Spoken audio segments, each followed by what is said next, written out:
Radhe Radhe all students. स्वागत है आपका नाइन स्टडी टीचर चैनल पर। और सबसे पहले आज हम लोग मुद्दे पे बात करते हैं। तो सबसे पहले हम लोग आज मानव नेत्र के बारे में जानेंगे कि मानव नेत्र होता क्या है। ठीक है, तो मानव नेत्र के बारे में जानेंगे ह्यूमन साइंस में। ये इसका इंटरनल इंस्ट्रक्शन बना हुआ है। इसके अंदरूनी जो नेत्र होता है, जो हम लोगों का ये जो नेत्र होता है, ये इसका केवल इतना भाग जो हमें आगे दिख रहा है, ये पोर्शन दिखता है। इसके बाद में ये जो इतना पीछे का भाग है, ये आपके अंदर छिपा रहता है खोपड़ी में। ठीक है, और किसी किसी जीवों का तो मानव नेत्र जो नेत्र होता है वो उनके जो खोपड़ी है उनसे भी बड़ी होती है। जैसे कि शुतुरमुर्ग की जो आंखें होती हैं वो उनके खोपड़ी से बड़ी होती है, उसकी खोपड़ी से बड़ी होती है, इतनी बड़ी उसकी आंखें होती हैं। ठीक है, और कुछ होती हैं जैसे कि बिच्छू है, बिच्छू के 12 टोटल आंखें होती हैं, जबकि फिर भी वो कितना छोटा जीव होता है। ठीक है, तो सबसे पहले हम लोग मानव नेत्र के बारे में देखेंगे। तो इसमें आपको दिख रहा होगा ये कितनी इसमें लेयर है। ओवरऑल 3 लेयर्स हैं। दृढ़ पटल, जिसे आप श्वेत पटल के नाम से भी जानते हैं। दूसरा पटल है कोराइड, और तीसरा आपका रेटिना। रेटिना के मध्य में एक पीला भाग होता है जिसे पीत बिंदु कहते हैं, और यहीं पर हमारा प्रतिबिंब बनता है मानव नेत्र द्वारा। देखिए, मानव नेत्र में आपका उत्तल लेंस लगा हुआ है। उत्तल लेंस की पहचान क्या होता है? ये किनारे पे पतला तथा बीच में मोटा होता है। ठीक है, अब होता क्या है कि इसके द्वारा जो प्रतिबिंब बनता है वो हमेशा उल्टा तथा वास्तविक बनता है। कैसा बनता है? उल्टा तथा वास्तविक बनता है। अब आगे देखते हैं। ये जो मांसपेशियों की सहायता से टंगा हुआ होता है, ये जो मांस होता है, ये जो लेंस होता है, ये मांस का ही बना होता है। ये जो है मांसपेशियों की सहायता से टंगा हुआ होता है। और इसके बाद में ये जो मांसपेशियां हैं इन्हें बोलते हैं सीलियरी मांसपेशियां बोलते हैं, जिन पर ये लेंस तुम्हारा टिका होता है। ये काफी क्वेश्चन जो है कॉम्पिटेटिव एग्जाम में आते हैं। और इसके बाद में मानव नेत्र के ये जो लेंस है, इसके आगे जली द्रव भरा होता है। जो आने वाली जो प्रकाश होता है उसमें हीटिंग सोर्स भी होता है, और हीटिंग सोर्स होने के कारण, जो हीट होने के कारण, ये जो जली द्रव इस वजह से इसमें भरा हुआ होता है क्योंकि वो आने वाली ऊष्मा को सोख लेता है। ठीक है, और इसके बाद में लेंस तक जाने के लिए ये जो मांस के 2 टुकड़े हैं, इनके बीच की जो दूरी होती है, इनके बीच में जो छिद्र होता है, ये जो दूरी है, गैप है, इसे बोलते हैं नेत्र तारा या पुतली। नेत्र तारा या पुतली आंखों का यह काला छिद्र, ये छिद्र होता है। यहाँ पे देखिए, आंख जो है तुम्हारी ब्लैक है, उसके बीच में, ब्लैकनेस के बीच में भी एक काला सा छोटा छोटा छिद्र सा बना हुआ है, छिद्र सा, जिसे हम लोग पुतली बोलते हैं, नेत्र तारा बोलते हैं। इसकी एक खासियत ये होती है कि ये धूप में छोटा हो जाता है, धूप में या अधिक ज़्यादा से ज़्यादा प्रकाश में छोटा हो जाता है। और इसके बाद में अगर ये अंधेरे कमरे में जाते हैं तो ये धीरे से बड़ा होता है, ताकि ज़्यादा से ज़्यादा प्रवेश अंदर प्रकाश कर सके। वस्तुओं को देखने में प्रकाश का परावर्तन जो होता है, प्रकाश का अगर परावर्तन ना होता तो हमारी आंखें किसी भी वस्तुओं को देख ना पाती। इसी घटना, प्रकाश के परावर्तन के कारण ही हमारी जो आंखें होती हैं, ये किसी वस्तु पर, जैसे ये जो बोर्ड आपको दिख रहा है, ये कैसे दिख रहा है? इसमें प्रकाश, जो लाइट पड़ रही है, लाइट पड़ने के बाद में इसमें जो प्रकाश का परावर्तन हो रहा है, वो हमारे प्रकाश जो है इस मानव नेत्र, इस पुतली से होता हुआ लेंस पे पड़ता हुआ सीधे जाता है, और रेटिना पर जो प्रतिबिंब बनता है वो हमेशा वास्तविक तथा उल्टा बनता है। और लेकिन ये मांसपेशियों की सहायता से हमें सीधा प्रतीत होता है। इसके बाद में ये आती है कार्निया।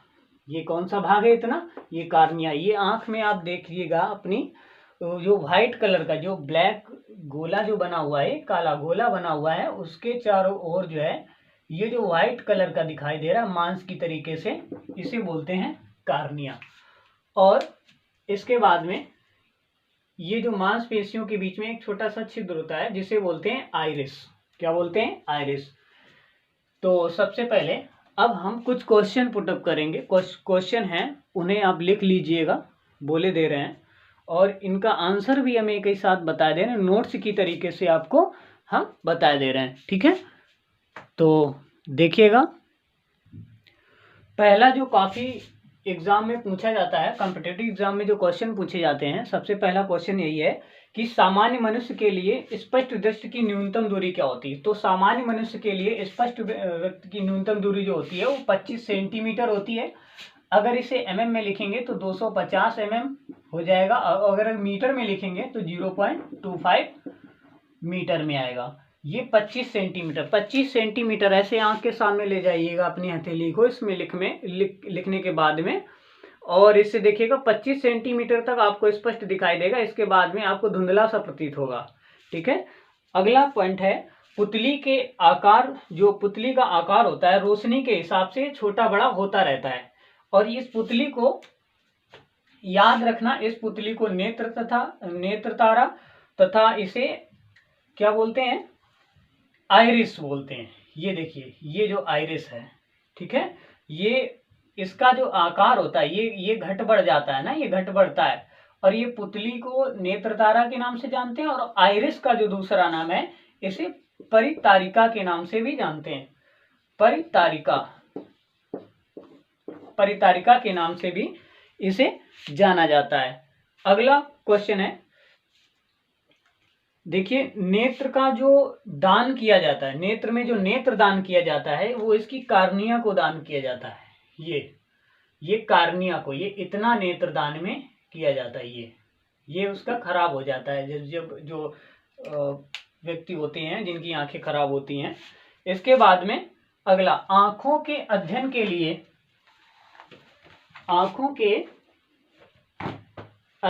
लिए हम लोग यूज करते हैं। आंखों का अध्ययन जो होता है वो क्या कहलाता है? आंखों का जो अध्ययन होता है वो कहलाता है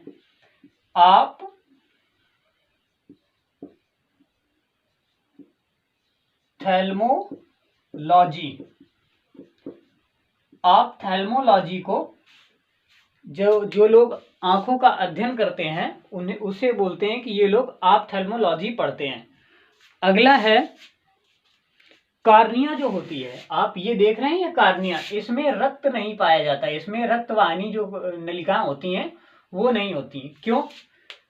अब ये पूछ सकते हो आप लोग, इसमें फिर ऑक्सीजन का सप्लाई कहाँ से होता है? तो ऑक्सीजन की सप्लाई हम लोगों को यहाँ से होते हैं। ये जो पटल होते हैं, ये जो आँख के ये जो पटल होते हैं, इनसे जो जैसे आँख खुली तो इसमें ऑक्सीजन, वायुमंडल से ऑक्सीजन ये ले लेता है, और जब ये फिर से हमने इसको पलक झपक दी तो फिर से ऑक्सीजन लेने लगता है, और ज़्यादा ऑक्सीजन लेने के कारण ये फिर सूखने लगता है। ज़्यादा देर तक अगर आप इसमें खोल के रखेंगे तो ये सूखने लगता है। ये जो कार्निया होती है ये फिर खराब होने लगती है।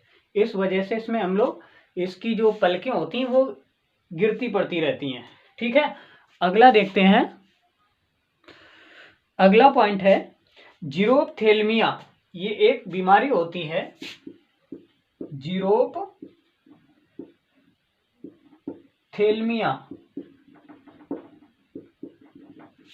इस जीरोप्थेल्मिया के कारण जो आंखों के आंसू होते हैं, वो इस बीमारी के कारण आंखों के जो आंसू होते हैं वो सूखने लगते हैं, वो सूख जाते हैं। ठीक है, आंखों में जैसे कि कुछ व्यक्ति होते हैं जो रोते हैं, उनको आंसू नहीं आते, तो ये जीरोप्थेल्मिया रोग होता है। इसकी वजह से आंखों के आंसू जो होते हैं वो सूख जाते हैं। अगला है, एक होता है रतौंधी।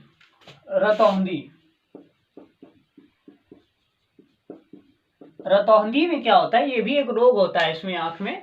रतौंधी में क्या होता है कि व्यक्ति को सूर्य ढलने के बाद में बिल्कुल सा दिखाई नहीं देने लगता, बिल्कुल उसे अंधेरा सा छा जाता है उसके सामने और उसे दिखाई नहीं देता। ये विटामिन ए की कमी से लोगों में पाया जाता है। लोगों में विटामिन ए की जब कमी होती है तो उसे रतौंधी अक्सर हो जाती है।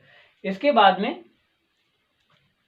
एक ही समय में, कुछ लोगों के एक ही समय में वो क्या करते हैं, एक दिशा में देखते हैं, लेकिन वो एक ही समय में वो एक से अधिक दिशा में भी देख सकते हैं। जैसे जो स्वस्थ मनुष्य होता है उसकी आंखें बिल्कुल सीधी होगी, वो एक समय में एक ही दिशा में देखेगा। लेकिन कुछ लोगों के, देखिए कि कुछ लोगों की आंखें जो होती हैं ऐसे ये बीच में होती है, फिर एक और ये किनारे होती हो, जिससे ये बाईं ओर से दाईं ओर किसी भी तरफ हो सकती है। तो इस दृष्टि को बोलते हैं तिर्यक दृष्टि। क्या बोलते हैं? तिर्यक दृष्टि। ये काफी कंपटीशन लेवल में पूछे जाने वाले क्वेश्चन आपको हम बता रहे हैं। ठीक है, अगला क्वेश्चन है कि आंखों का जो दृष्टि का स्थायित्व होता है, आंखों में जो दृष्टि का स्थायित्व होता है वो 1/16 सेकेंड का होता है। कितने का होता है? 1/16 सेकेंड का होता है। अगला क्वेश्चन है, जो मानव नेत्र होता है वो किस मांसपेशियों पर टिका होता है? ये देखिए, ये जो मानव नेत्र जो होता है, मानव नेत्र का जो लेंस होता है वो किन मांसपेशियों पर टिका होता है? तो हमने पहले ही बता दिया था, सिलियरी जो मांसपेशियां होती हैं इन पे ये टिका हुआ होता है। अब अगला पॉइंट है कि जो मानव नेत्र होता है इसमें कितनी परतें होती हैं? तो इसमें कितनी परतें होती हैं? ओवरऑल 3 परतें होती हैं। आगे, नेत्र में जो आंसू होता है, आंसू जिन्हें जो रोना आता है, जब आंसू निकलते हैं, तो उनमें क्या होता है, एक ग्रंथि होती है, लैक्रिमल ग्रंथि। इस ग्रंथि के कारण मानव नेत्र में आंसू आ जाते हैं। लोगों के आंसू किस ग्रंथि के कारण आते हैं? लैक्रिमल ग्रंथि के कारण ये नेत्र में आंसू आ जाते हैं। और इन आंसुओं में कभी कभी क्वेश्चन पूछ देता है, इन आंसुओं में, मानव नेत्र की जो आंसू होते हैं, इनमें कौन सा अम्ल पाया जाता है? तो इनमें अम्ल जो पाया जाता है, सियालिक अम्ल पाया जाता है। इनमें कौन सा अम्ल पाया जाता है? सियालिक अम्ल पाया जाता है। अगर आपको क्वेश्चन ये जो टॉपिक हम बता रहे हैं, अगर ये पॉइंट आपको पहले से पता है तब तो बहुत अच्छी बात है। अगर नहीं पता है तो आप इनको नोट कर सकते हैं, अपने भविष्य में नोट्स आपको बना सकते हैं। अब देखिए, लिखा है, अगला पॉइंट है, नेत्र जो होते हैं वो 3 परतों से मिलकर बनी होती है। ठीक है, अगला पॉइंट देखिएगा, वो कौन कौन सी परतें होती हैं? श्वेत दृढ़पटल, श्वेत पटल तथा ये कोराइड तथा रेटिना। आगे, जो मनुष्य की आंखें जो है ये अधिकतम कितने डिग्री देख सकती हैं? ये क्वेश्चन काफी बार पूछा जाता है कॉम्पिटिटिव लाइन में। तो ये जो है टोटल 150 डिग्री तक देख सकती हैं, 150 अंश तक ऐसे देख सकती हैं। इनकी लेंस की छवि कैसे होती है, ये कैसे देखते हैं? जो नेत्र होता है वो आपका कैसे देखता है? वो इस तरीके से, जितना आगे बढ़ते जाओगे उतना इसका फोकस ये बढ़ता जाएगा, फैलता चला जाएगा। ठीक है, और ये टोटल कितने डिग्री पे देखते हैं? 150 डिग्री पर देखते हैं। अब आगे इनके जो मूल रूप से इनके जो दोष हैं, जो नेत्र के दोष हैं, वो आगे हम इसी वीडियो में आगे पढ़ते हैं। ठीक है, देखिए, मानव नेत्र में टोटल 5 प्रकार के दोष होते हैं। पहला है निकट दृष्टि दोष,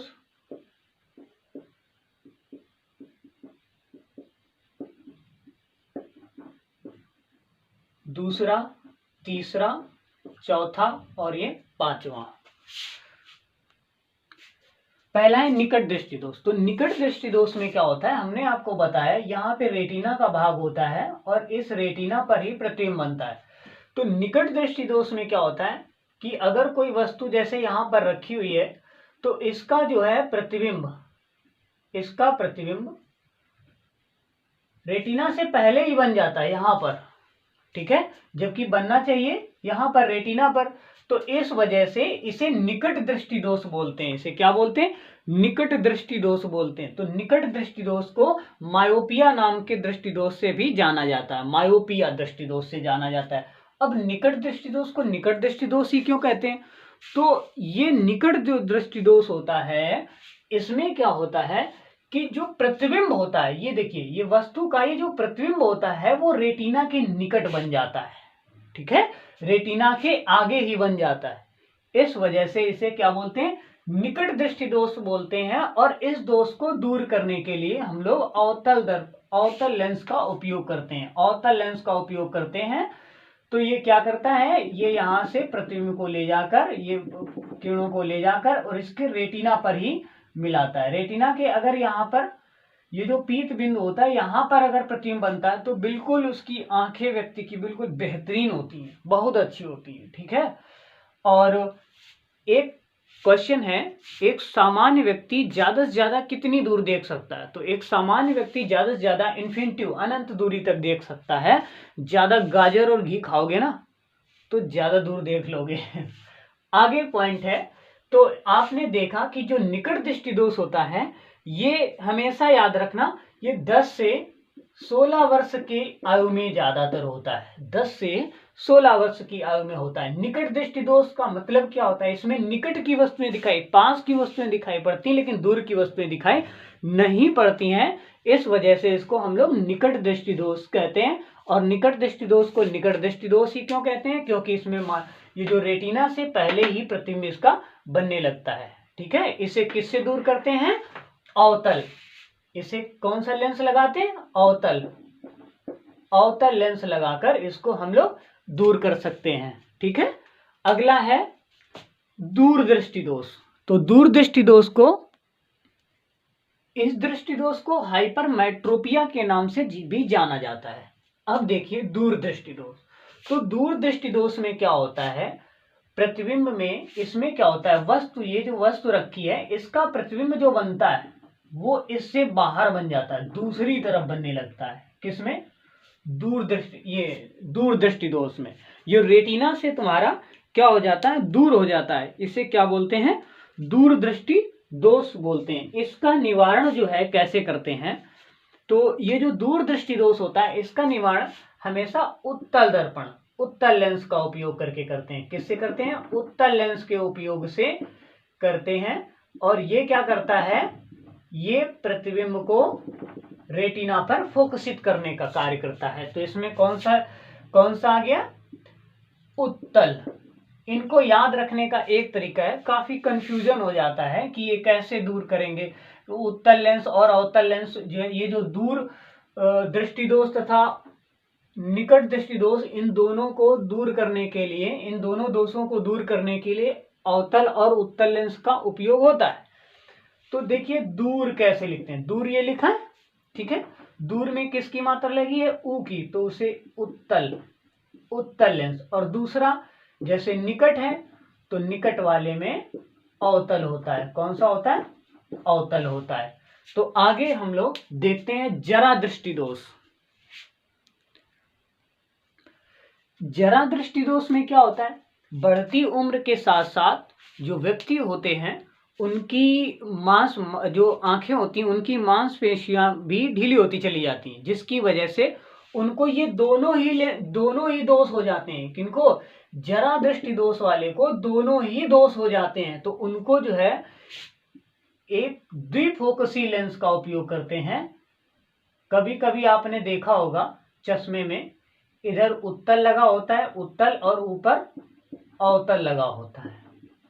तो इस दृष्टि दोष को दूर करने के लिए ये अक्सर 50 के बाद ही में होता है, 50 के बाद में ही होता है। और ये जो ये है स्वच्छ भारत मिशन का चश्मा ये लोग लगाते हैं। कौन? जरा दृष्टि दोष वाले। इनको दोनों ही लेंसों की जरूरत पड़ती है। अब अगला पॉइंट आ जाते हैं अबिंदुकता। अबिंदुकता दोष कैसा होता है?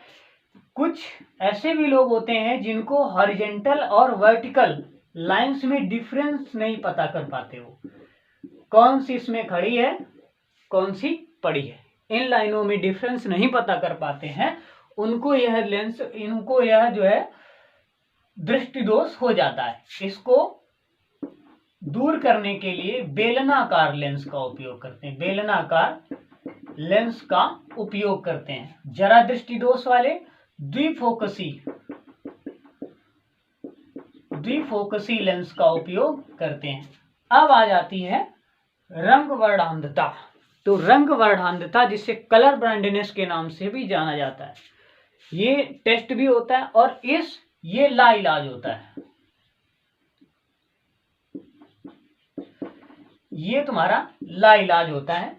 तो लाइलाज का मतलब हुआ इसका कोई भी इलाज नहीं होता। जैसे आपको ये पूरा व्हाइट बोर्ड दिखाई दे रहा है और इसमें एक छोटा सा पॉइंट हम पीले कलर का रख दें तो आप व्हाइट के बीच में पीला छिप जाएगा। आपको व्हाइट अगर दिखाई दे रहा है, सभी जगह व्हाइट ही दिखाई दे रहा है, पीले में डिफरेंस आपको नहीं पता चल रहा है, तो आपको रंग वर्णांधताएं, आप रंग पहचानने में दिक्कत हो रही है आपकी। ठीक है, तो आज का सेशन यहीं से स्टॉप करते हैं। उम्मीद है कि मानवनेत्र में अब आपको कोई भी ऐसे क्वेश्चन नहीं होंगे जो आपको पता ना हो। अब इसके बाद में हम लोग अगला जब भी वीडियो मानवनेत्र का लेके आएंगे तो इसमें आपके सारे न्यूमेरिकल्स लेके आएंगे और ट्रिक के साथ लेके आएंगे। इसी प्रकार से वीडियो देखने के लिए हमारे यूट्यूब चैनल को सब्सक्राइब करें और अपने मित्रों के साथ में शेयर करें। धन्यवाद। राधे राधे।